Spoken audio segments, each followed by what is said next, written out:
আপনি শুনে আশ্চর্য হয়ে যাবেন। এই হাদিসটা গতকালকে আমি মাত্র জেনেছি, সুবহানাল্লাহ, যে আল্লাহ যে একজন মুসলিম বান্দার সাথে কি করে, এটা শুধু আজকের পয়েন্ট আলোচনা করব, বাকি কথা আমরা পরে আলোচনা করব। সুবহানাল্লাহ।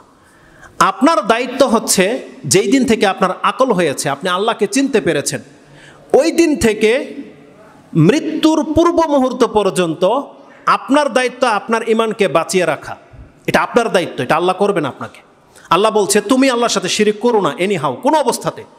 যদি কোনো ব্যক্তি এই কাজটা করতে পারে, তাহলে মৃত্যুর মুহূর্তে জানেন কঠিন পরিস্থিতি হয়। মৃত্যুর মুহূর্তে শয়তান উপস্থিত হয়ে যায়। শয়তান চেষ্টা করে তখনও আপনাকে গুমরাহ করে দিতে।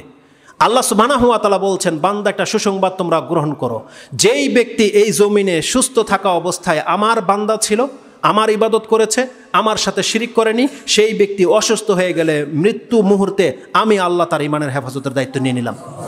আল্লাহ বলছে এটা আমার পক্ষ থেকে তোমাকে হেফাজত করা হবে। ওই মুহূর্তে তোমাকে শয়তান গুমরাহ করতে পারবে না।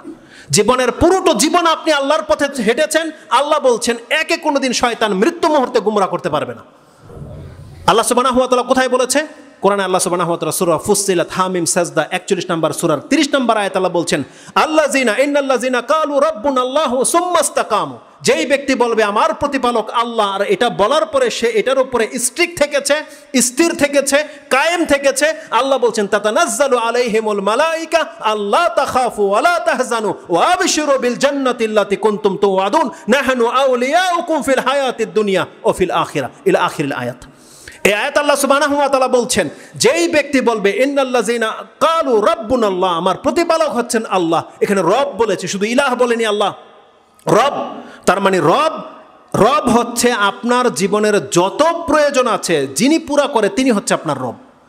আপনার জীবনের যত প্রয়োজন আছে, যেই ব্যক্তি বলবে আমার প্রয়োজন পুরা করে আমার আল্লাহ, রব্বুন আল্লাহ, আমার রব হচ্ছেন আল্লাহ, আল্লাহ বলছেন সুম্মা ইসতাকামু, এটা যদি সে তার সার্বিক জীবনে বাস্তবায়ন করে দেখাতে পারে, তার সন্তান দরকার, সে আল্লাহ ছাড়া আর কারোর কাছে চায়নি, তার সুস্থতা দরকার, সে আল্লাহ ছাড়া অন্য কারোর কাছে চায়নি, তার ভয় আল্লাহকে কেন্দ্রিক, তার ভালোবাসা আল্লাহকে কেন্দ্রিক, এটা যে বাস্তবায়ন করে দেখাতে পারবে, আল্লাহ বলছেন তাতানাজ্জালু আলাইহিমুল মালাইকা, আমি তার জন্য ফেরেশতা নাজিল করে দেব।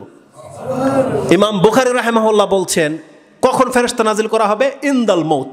এটা আপনি ইমাম বুখারীর 65 নম্বরের 31 নম্বর যে আলোচনা রয়েছে, 41 নম্বর 65 নম্বর অধ্যায় তাফসীর তার 41 নম্বর পরিচ্ছদে গিয়ে পেয়ে যাবেন। ইমাম বুখারী রাহিমাহুল্লাহ বলছেন ইনদাল মৌত, এই ফেরেশতা নাজিল করা হবে মৃত্যু মুহূর্তে। কেন করা হয়েছে? কারণ বোঝা যাচ্ছে যে এখানে একটা সেন্সিটিভ বিষয় আছে। কেন আল্লাহ মৃত্যুর মুহূর্তে একটা মুমিনের কাছে আল্লাহ ফেরেশতা কেন নাজিল করে? এই আয়াতের কয়েকটা কথা বলা হয়েছে। ফেরেশতা এসে কি বলে? নাহনু আউলিয়াউকুম ফিল হায়াতিদ দুনিয়া ওয়া ফিল আখিরাহ ওয়া আবশিরু বিল জান্নাতি আল্লাতী কুনতুম তুআদুন। এটা প্রথমে রয়েছে। ফেরেশতারা এসে বলে যে তুমি ভয় করো না, চিন্তিত হয়ো না, তোমার জন্য জান্নাতের সুসংবাদ নিয়ে আল্লাহ আমাকে পাঠিয়েছে। তার মানে একজন মুমিন ব্যক্তিকে 3টা সুসংবাদ দেয়া হয় তখন, যে তুমি যেই এই দুনিয়া ছেড়ে যাচ্ছ, তোমার কোনো কিছু লস হচ্ছে না, তোমার জন্য জান্নাত অপেক্ষা করতেছে। আর নাহনু আউলিয়াউকুম ফিল হায়াতিদ দুনিয়া ওয়া ফিল আখিরাহ, আমরা দুনিয়াতে তোমার বন্ধু ছিলাম, কবরেও আমরা তোমার সঙ্গে থাকবো, তুমি একা নও, যাতে করে সে ভয় না পায়। 2টা।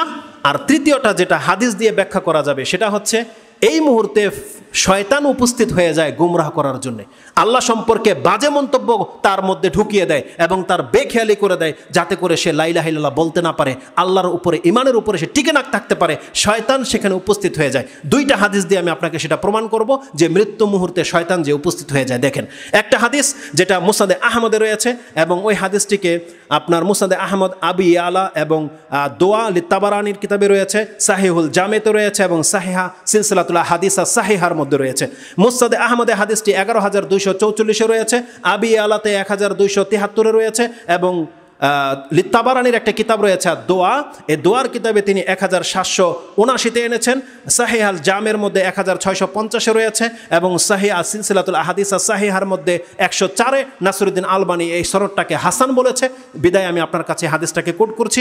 হাদিসটা বয়ান করেছেন আবি সাঈদ খুদরি রাদিয়াল্লাহু তাআলা। তিনি বলছেন সামিয়াতু রাসূলুল্লাহ সাল্লাল্লাহু আলাইহি ওয়াসাল্লাম ইয়াকুলু ইন্না ইবলিসা, ইবলিস বলে, ইন্না ইবলিসা ক্বালা লি রাব্বিহি, ইবলিস তার রবের কাছে চ্যালেঞ্জ করে বলেছিল, অবি ইজ্জাতিকা ওয়া জালালিকা, আল্লাহ তোমার ইজ্জত এবং তোমার মর্যাদার কসম করে বলছি, লা উগুই বনি আদম মা দামাতিল আরওয়াহু ফীহিম, আল্লাহ, আমি তোমার ইজ্জত এবং তোমার বরত্বের কসম করে বলতেছি, আদম সন্তানের কোনো একজনকে আমি ছাড়ব না, ওদেরকে আমি গুমরাহ করতেই থাকবো যতক্ষণ পর্যন্ত ওর দেহের মধ্যে প্রাণ থাকবে। তার মানে আপনার প্রাণ বের হয়ে যাওয়া আগ পর্যন্ত শয়তান আপনাকে গুমরাহ করার চেষ্টা করে। এই হাদিসে কি বলা হয়েছে? হাত্তা আরওয়াহু ফীহিম, যতক্ষণ পর্যন্ত তার বডির মধ্যে রুহ থাকবে, আল্লাহ আমি কসম করে বলছি, আমি আদম সন্তানকে গুমরাহ করার চেষ্টা করেই যাব।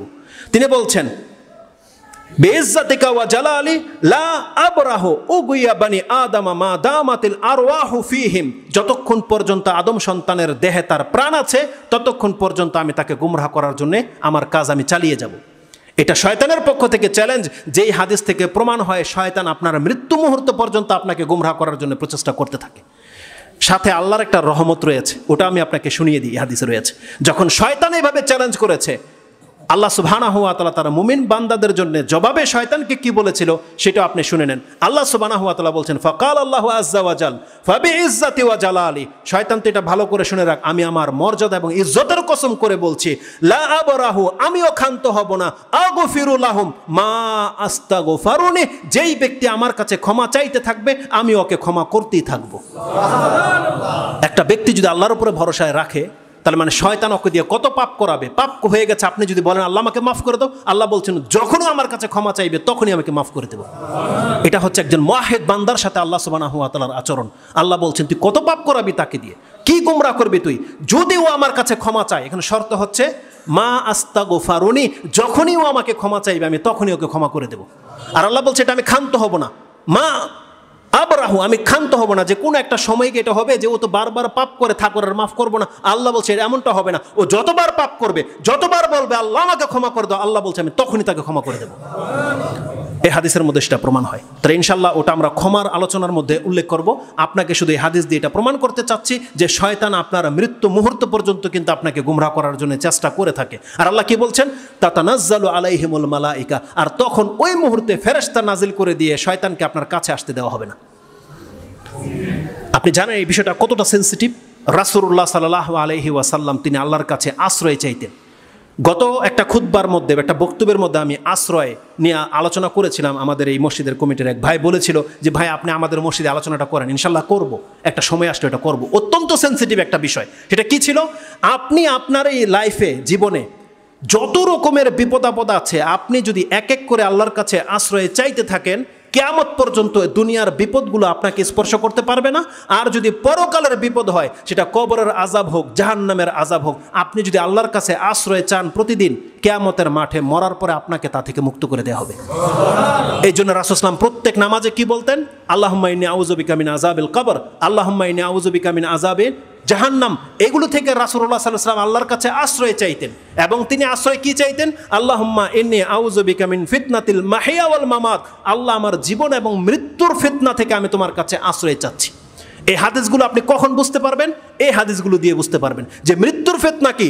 মৃত্যুর সময় আল্লাহ সুবহানাহু ওয়া তাআলা সম্পর্কে বিরূপ ধারণা চলে আসা, আল্লাহ সুবহানাহু ওয়া তাআলা সম্পর্কে ঈমান না থাকা, এটা হচ্ছে মৃত্যু অবস্থায় ফিতনা। রাসূল সাল্লাল্লাহু আলাইহি ওয়াসাল্লাম সেই ফিতনা থেকে আশ্রয় চাইতেন। এবং রাসূলুল্লাহ সাল্লাল্লাহু আলাইহি ওয়াসাল্লামের আরেকটা হাদিস দিয়ে আমি আপনাকে প্রমাণ করে দেব যে রাসূলুল্লাহ সাল্লাল্লাহু আলাইহি ওয়াসাল্লামের ঈমান হলো, এবং আমাদের জন্য যে মেসেজটা রাসূল সাল্লাল্লাহু আলাইহি ওয়াসাল্লাম রেখে গেছে, রাসূল সাল্লাল্লাহু আলাইহি ওয়াসাল্লাম আমাদেরকে শিক্ষা দিতে চেয়েছে যে প্রত্যেকে জেনে রাখো মৃত্যুর সময় কিন্তু শয়তান উপস্থিত হয়, অতএব তোমরা ওই অবস্থা থেকে আল্লাহর কাছে আশ্রয় চাও। ইমাম আবু দাউদ রাহিমাহুল্লাহ হাদিসটা কি কোট করেছেন? আপনি সালাতের অধ্যায়, এটা হচ্ছে তার 2 নম্বর অধ্যায়, 367 নম্বর পর্বে 367, হাদিস নাম্বার হচ্ছে 1552, এবং নাসাইতে রয়েছে হাদিসটি 1552। এই হাদিসের মধ্যে আপনি পেয়ে যাবেন রাসূলুল্লাহ সাল্লাল্লাহু আলাইহি ওয়াসাল্লাম থেকে আবিল ইয়াসার তিনি বর্ণনা করছেন, কানা আন্না রাসূল সাল্লাল্লাহু আলাইহি ওয়াসাল্লাম কানা ইয়াদউ, রাসূল সাল্লাম যেই দোয়াগুলো আল্লাহর কাছে করতেন তার মধ্যে একটা দোয়া, যেটা আজকে এখান থেকে মুখস্থ করে যাবেন। রাসূল সাল্লাম দোয়া করতো আল্লাহুম্মা ইন্নী আউযু বিকা, আল্লাহুম্মা ইন্নী আউযু বিকা আইয়াতাখাব্বাতানি শায়তানু ইনদাল মাউত, আল্লাহ আমি তোমার কাছে আশ্রয় চাচ্ছি শয়তানের প্ররোচনা থেকে, শয়তানের খপ্পর থেকে, যখন সে মৃত্যুর সময় উপস্থিত হয়।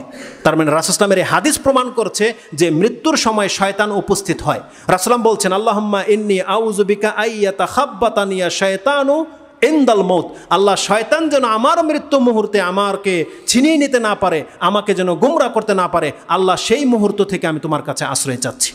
তার মানে বোঝা যাচ্ছে শয়তান সেখানে উপস্থিত হয়। আর আল্লাহ সুবহানাহু ওয়া তাআলা মুমিন বান্দাদের সাথে কি করেছে আল্লাহ বলবে, আল্লাহ সুবহানাহু ওয়া তাআলা আমাদেরকে শিক্ষা দিয়েছে, যেই ব্যক্তি তার ইমানকে বাঁচিয়ে রেখে মরার পর্যন্ত পৌঁছে যাবে, ওই মুহূর্তে ইমানের দায়িত্ব, বাঁচিয়ে রাখার দায়িত্ব আল্লাহ সুবহানাহু ওয়া তাআলা তার হাতে নিয়ে নিয়েছে।